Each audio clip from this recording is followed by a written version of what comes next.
we have the amazing Jimmy Earll. This is take 2. We tried this and it went somewhere. So that's right. Yeah. I probably wanted to edit everything else I said before, so this is good. It's Yeah. good we're starting over.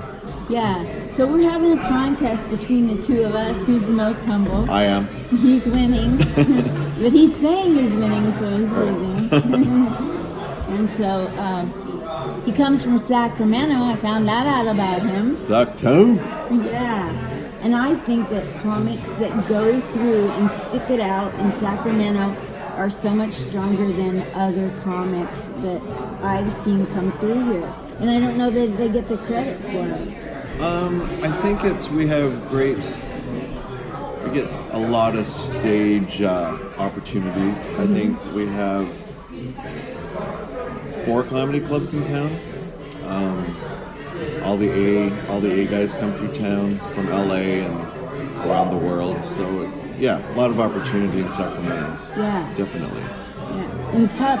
And like I've seen people come here and not push the envelope. Like when people tighten up their sphincters, people will back up, but people that come from Sacramento push through the walls that come in like politically correct environment like Portland. Sacramento comics will be, I don't give a flying fuck. We're going there, folks. Buckle up. I personally try not to go to those areas only because my philosophy, and I appreciate the guys that do. I appreciate the edginess. I appreciate the being brave. But my outlook on comedy is more people come to escape politics, come to escape their job. They want to laugh, have a good time. And if I bring some pro-Trump stuff up to some anti-Trump people, then sometimes, I don't know, they're not having fun. Yeah. So I try to keep it to where hopefully everyone's going to have a good time. I try not to bring up politics, religion, although I do bring up religion. But I try not to. I try to hopefully give an experience where everyone's having a good time. Yeah. That's my thing. And you've been doing comedy, I'm just going to guess.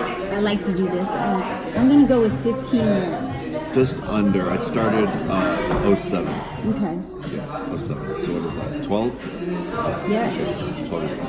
So like the typical thing most people ask, I'll ask, how young were you when you realized you have a passion, like people laugh, and what caused you to know that? So I went to undergrad, got a degree in biology, and I took a year off before I went to grad school, and that year off I tried a couple open mics. So I said, wow, this is pretty cool. I actually did it with a friend. We work at Red Lobster together as waiters, and we both did some open mics. I enjoyed it, but then I got accepted to dental school. No way. So I finished dentistry, and I put So comedy. you do impressions? Oh, that's a good one. Thank you. You can have it. So I took a break and I graduated dental school in '93. I got back into comedy around 07. Okay. Had a couple kids, and my wife said, "Hey, you need a hobby. You're getting too stressed out." And she mentioned, "Didn't you do comedy? A couple of open mics?" And I said, "Yeah, I did." So I kind of hunted down the open mics in Scottsdale, Arizona at the time. Started out there, and had fun ever since. Nice. Okay, so when you started into comedy, just a lot of people on Facebook that we have as friends are comics. So a lot of people that'll see it can learn from you. So what did you learn when you were in comedy as a beginner that can maybe shave off a little time, a little fretting for younger comics? Because you've been doing it 12 years, right? Yeah. Is that a fair question? No, it is, but I'm trying to. My thing when I started out those 3 open mics between undergrad and grad school is I had a couple of Richard Gere jokes, and I don't know. Maybe if I'm try to stay away from the hot button stuff because You can only use it for a month probably. Yeah. But I mean, if you want to keep using it, that's fine. But I don't know. If there's anything I could share, just really build on your personal life stories from your experiences. I mean, don't get me wrong, I still have an airline joke in my set. But I've noticed the more you stay personal and talk about your life, your experiences, for some reason, people love your personal failures in life. Oh, really? Don't you think? Oh, I hadn't even ever thought about it. I think so people, that's cool. I think people like to hear other people's failures, and you're bringing it up. And I don't think they mean to be mean about it. No, but you're throwing yourself under the bus. bus, and I think they have a good time with it.